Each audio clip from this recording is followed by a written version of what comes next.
As we continue to take inventory, we're going to look at skill positions on offense. We'll do it in this bye week here on Locked On Jaguars. You are Locked On Jags, your daily Jacksonville Jaguars podcast. Part of the Locked On Podcast Network. Your team every day.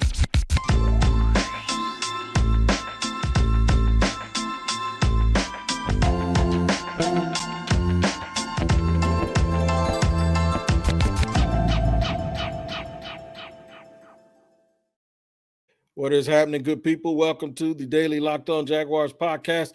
I am your host of Locked On Jaguars, Tony Wiggins. We thank you for making us your first listen, reminding you that it's your team every day. And we are free on all platforms, wherever you get your podcasts. Make sure you like, subscribe, and on the YouTube page, also like and subscribe. You'll never have to pay for it, like I said. Your team every day. Thank you for making us your first listen. Today's episode of Locked On Jaguars is brought to you and presented by PrizePicks. PrizePicks is daily fantasy made easy. Pick 2 to 5 players, and if they score more or less than their PrizePicks projection, you can win up to 10 times your money on your entry. First-time users can receive a 100% instant deposit match up to $100 with the promo code Locked On. That's PrizePicks.com, promo code Locked On. Been taking inventory all week, man, about taking an opportunity to look at the Jaguars roster and see where they are on a macro level. We know where they are on the standings, and that's 3-7 with 7 games to go, and just trying to get an understanding of, okay, they got some tough games down the stretch. What if it ends this way a little bit? Who's going to be here? And I think that's what they have to do coming out of the break. I did a podcast last night with my man Mike Patton of touring the AFC South, and one of the things he asked me was, okay, what the Jags going to do out of the bye week? And I said they're going to play Lamar Jackson and the Baltimore Ravens. And reality hits home that it's a game they're likely not to win, even though they're going to try, and we're going to hope they win it. But they're unlikely to win that game, and that would mean that they'll be 3-8. And they have Dallas at some point, and 2 games against Tennessee. They could easily see double-digit losses with some games left to play in the regular season. I think the only game they're probably going to be favored to win is Houston, and then they have a tough game against Detroit, which is really going to be a way for them to measure exactly where they are against another team with an identical record. So it's not a lot to be optimistic about. So we've been looking at little pieces and parts of this team and pointing out some silver lining in things that you can look forward to. One good thing I'll tell you is that Trevor Lawrence has played really, really well over the last 2 weeks. He's been one of the 7 or 8 best quarterbacks in the National Football League. They've won one of those games, and they've lost one of those games. We're going to talk about him tomorrow. Today, we're going to talk about his buddies, the running mates on the skill positions, that's running back and wide receiver. Yesterday, we did the silver lining first. I'll do that again today. The silver lining now is the fact that they acquired Christian Kirk, and a lot of people talked about his contract and said the Jaguars ruined the wide receiver market. Well, the Jags get the last laugh on that. Christian Kirk is likely headed towards what I believe is going to be a career year. Statistically, he's gotten into the end zone. He has been one of those guys that Trevor could really count on. He's had some big games. He's had a couple of games where he wasn't, that much of a factor. He had a couple of drops. But for the most part, anyone that you talk to that's watched this team closely will tell you that Christian Kirk has been worth the money, at least statistically. Now, he's not quite paid like a number 1 wide receiver. He's paid like a 1B or 2, a number 2 wide receiver. The good thing is they're going to get their number 1 wide receiver next year on the cheap because they got Calvin Ridley. He's going to cost them like $11 million as long as he gets reinstated by Commissioner Goodell. We all know that Calvin Ridley missed all season because of a gambling suspension. That is so funny that the irony is that he got suspended betting that his old team, the Falcons, was going to beat the Jaguars last year. Well, the hope is that he'll get reinstated and he'll come in and he'll be the typical number 1 receiver that he was when he was in Atlanta after Julio Jones started to get injured. and that will enable Christian Kirk to fall into his role as a number 2.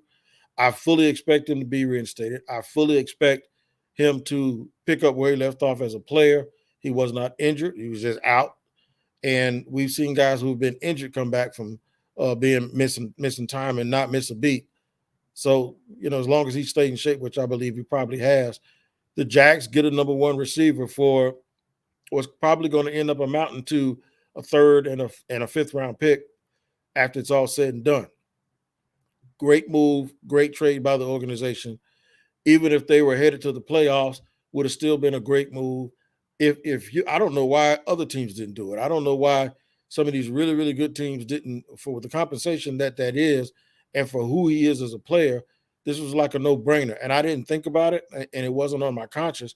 But it's a great addition to the Jaguars, and what that means is they're now not pressed. Even though I'd still probably look more into the wide receiver market, probably in the draft, and get me a young guy that can high point balls. But there's no rush, and they don't have to, and there's no desperation for it like there was without him being acquired. So that's a good thing. The other thing is with Zay Jones.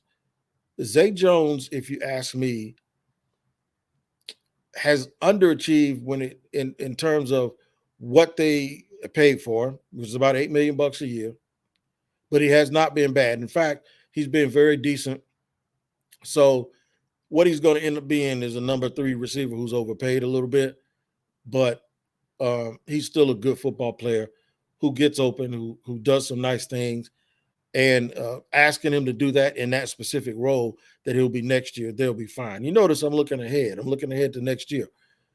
I would like Zay and Christian to really put a stamp on exactly what I just said that they're capable of, and make sure that they have cemented themselves, especially you don't want them to get hurt, but they've cemented themselves as, look, we're going to be the number 2 and number 3 when that other kid gets here. So wide receiver will not be a need next year. I do think, like I said, they need to get some more people and develop them a little bit. Kind of like that Pascal kid is in Philly with all of that speed. Even though Philly has 2 starting wide receivers, they still have another guy that they can count on. And it's always good to have someone in development.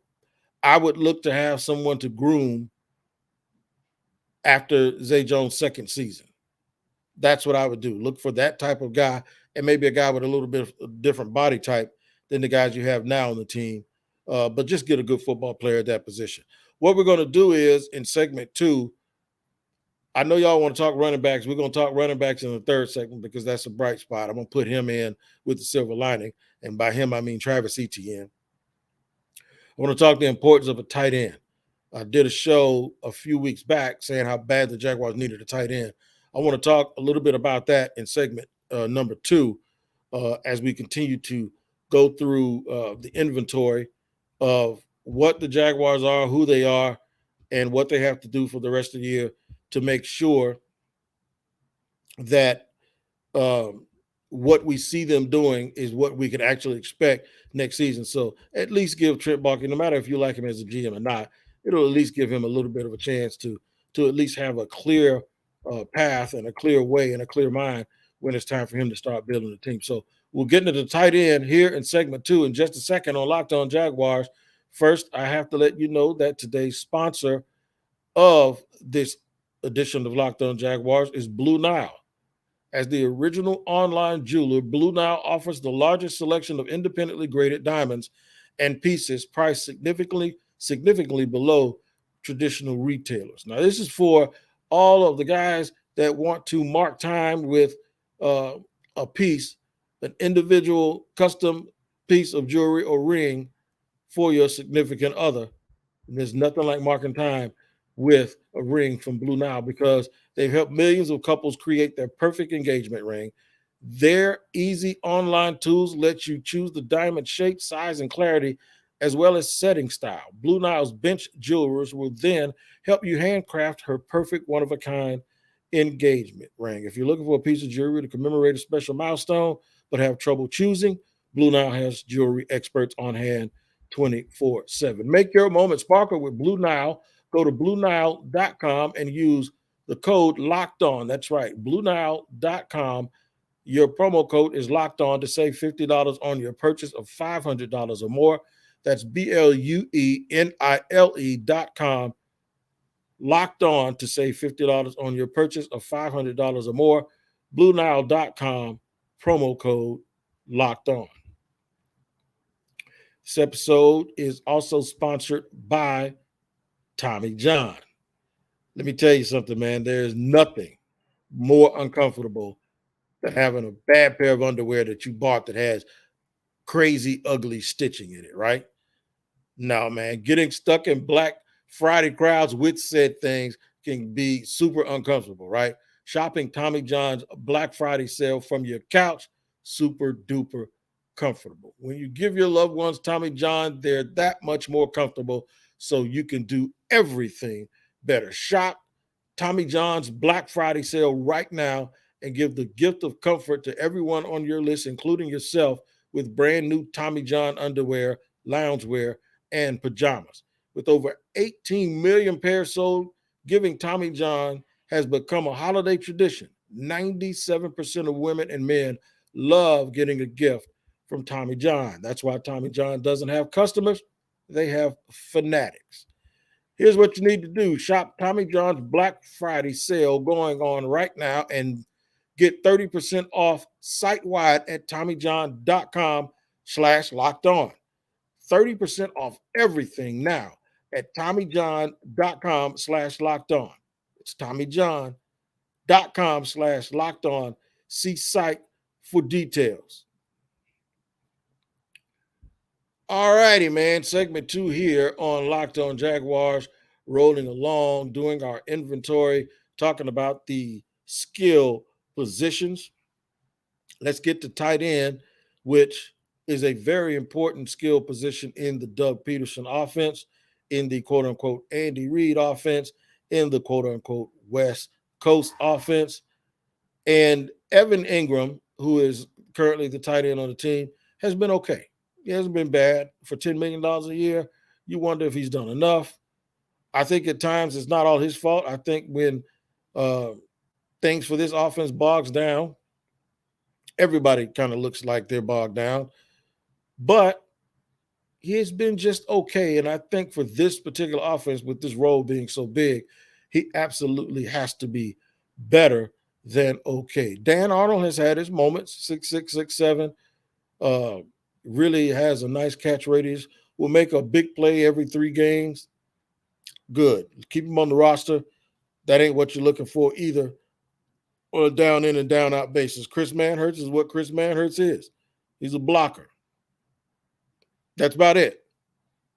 And I really hate when they throw him wide receiver screens, because it's like somebody throwing a wide receiver screen to my Uncle Bruce. He ain't going to run very much. Shout out to Uncle Bruce, by the way, who was a cement finisher for 40 years with bad knees. And he ain't going to be running down, the field if you throw him the ball either. So my point is they need a dynamic tight end. And I look around the league and I see guys that are snatching the ball out of the air, running down the field for all of these other teams. And I'm wondering, how come the Jaguars almost seemingly never in their history have had a really, really, really good, no pun, shout out to Mercedes Lewis, but I mean a really, really, really good dynamic tight end. You saw Travis Kelce last week. You saw Travis Kelce's backup, number 84, whatever his name was. He caught a touchdown last week. But for some reason, the Jaguars don't ever seem to be able to find a consistent weapon at that tight end position. I know everybody says Travis Kelce. I don't need Travis Kelce. That's a little bit overkill. I'd take him. But you can give me Dallas Goedert or Mark Andrews, and I know you're like, duh, I'd take them too. But all my point is you don't need this otherworldly tight end that looks like he was made in a lab somewhere. You just need one who is not labeled a blocking tight end or a move tight end. They're just labeled a football player, and they do it all. When they're in the game, you can't tell if they're in there to block or if they're in there to catch passes.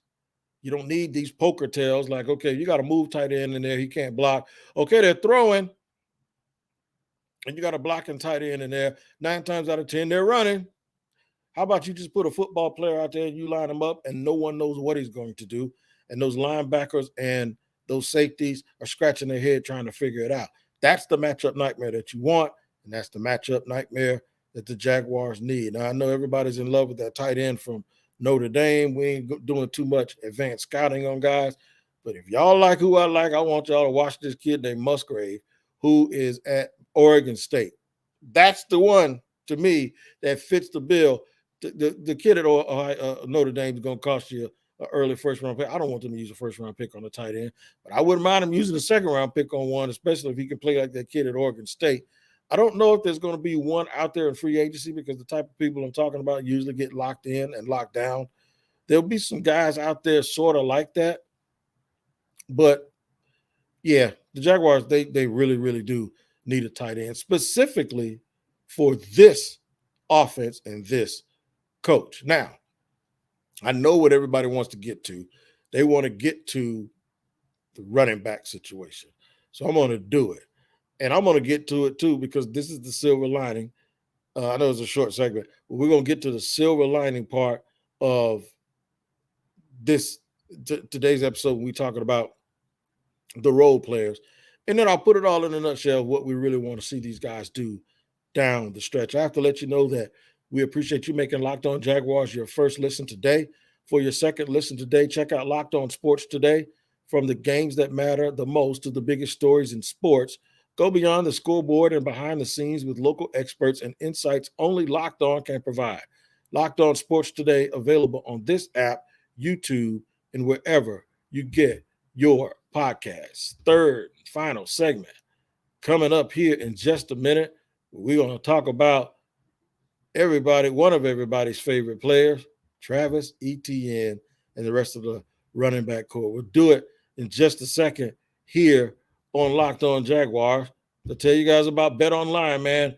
BetOnline is the absolute truth because it's the number one source for sports betting info, stats, news, and analysis. Get the latest odds and trends for every professional and amateur league out there, from football to basketball to soccer and esports. We've got it all at betonline.net. And if you love sports podcasts, you can find those at BetOnline as well. We're always the fastest and easiest way to get your betting fix. I want to talk about a lot of these young rookies or young second-year players in the NBA. They put up all these numbers, but are they helping their team win? Shai Gilgeous-Alexander is definitely doing that for SGA, as they call him, is doing that for Oklahoma. You can read up on what he is doing and all of his exploits at betonline.net. Head to the website today or use your mobile device to learn more. BetOnline is where the game starts. And you start here with us here on Locked On Jaguars every single day, and we are eternally grateful for that, making us your first listen, reminding you that we are free on all platforms because it's your team every day. Now, as we were discussing, I got to get to it. Travis Etienne, this is the silver lining. He is a superstar, right? So you look at the running backs, and I know everyone was upset about the team letting go James Robinson. I believe there's more to that story than anyone is telling us. And the one thing I've noticed about Doug Peterson, everything that he says is a need-to-know basis. He knows more. I remember he said in the press conference, I was standing right there, he knows more about this than we do, and he's not going to tell us. I think James was banged up a little bit. I think James Robinson wanted more than they were willing to give him. I think they clearly saw that Travis Etienne was better, and I know a lot of people didn't agree with that early on. I think you've seen it over the last 3 weeks that he's better. And I think sometimes when you're a competitor like a guy like James Robinson, you ain't buying it, especially when you as a rookie went over 1,100 yards and were considered one of the 10 best players in the league that season at your position. Maybe the other kid is better, and I think he is, and maybe there's more to the story, and that's why they moved on, because they knew they were not going to re-sign James Robinson. By the way, we got to keep track over the next 7 weeks if he's going to get to that 600-yard mark. I think he had 260 yards to go to see if the Jaguars at least can upgrade the 6th-round pick to a 5th, which is ridiculous. I thought it should have been a 5th that would be upgraded to a 4th. But in any event, the silver lining is that right now, and I'm going to say it, I think Travis Etienne is one of the 10 best running backs in the NFL. I think he is that absolutely that dangerous. He's starting now to run behind his pads more than just running with his legs, because really it looked like every time It looked like he stepped on a grenade every time he got tackled. It looked like he was about to fall apart. And I think he just had to start lowering his pad level a little bit and playing behind his pads and not thinking that everything was going to be a home run. But the Jaguars are in really, really good shape with him. When you start thinking about explosiveness, if they get a good tight end to go with Calvin Ridley, Christian Kirk, and Travis Etienne, there will be no excuses at all for Trevor Lawrence. None. Especially if the offensive line that we chronicled yesterday makes the notable upgrades and the development of Luke Fortner. And if they re-sign Jawan Taylor, no excuses whatsoever. JaMycal Hasty, besides that one big run he had in Indy, he hasn't shown much. I liked him when I was surprised when he was cut from the 49ers. And maybe that's what they were looking at too. That's the pro personnel staff was saying he's pretty good, and because the 49ers have a really good backfield. But I haven't seen much. Snoop Connor is on a milk carton. They drafted him in the 5th round. I haven't seen much from him either. So yeah, from a depth perspective, they're hurting a little bit. I would not be surprised if those two guys don't show us much down the stretch, if the Jaguars do use an extra 4th round pick that they have or a 3rd round pick. Can you imagine if they got somebody like Devin Etienne in the 3rd round from Texas A&M? Or could you imagine if they got that kid from Florida, the one that transferred in from Louisiana, that's running all up and down in the 3rd round? Could you imagine if they had used a 4th round pick on a guy that they absolutely said they loved in Dameon Pierce and had him as a backup? I get it. You don't want those guys too close to each other, but they would be a 1-2 punch that would be hard to stop. So if you don't think a team can have 2 really good backs like that, look at San Francisco. The Elijah Mitchell kid comes off IR and actually has more carries than Christian McCaffrey. I think that's the sort of league that we're in right now. Remember when Doug Peterson won the Super Bowl in Philly? 3 backs touched the ball more than twice in the first quarter. So they're going to spread it around a little bit, and it's not going to prevent Travis Etienne from getting his 18 touches a game.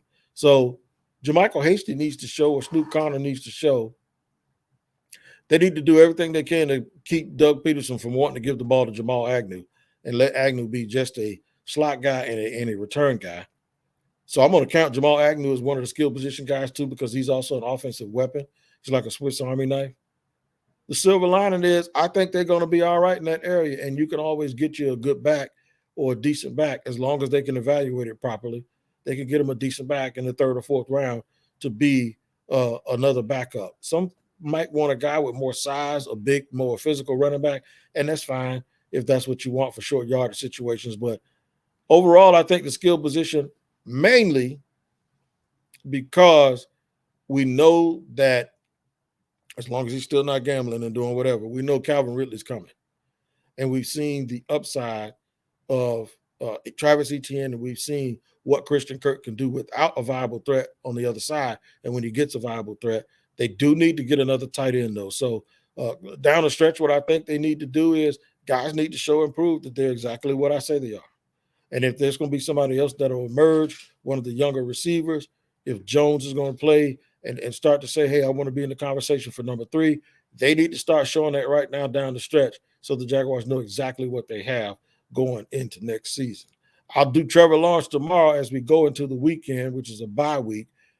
Trevor Lawrence, and then I'll put everything in a nutshell about what the Jaguars need to do as we took inventory coming into next week, what they need to do for the next 7 games to show who they are and what they have in the tank for next season. Until the next episode, which is tomorrow, you guys take care of each other, and I'll see you here on Locked On Jaguars.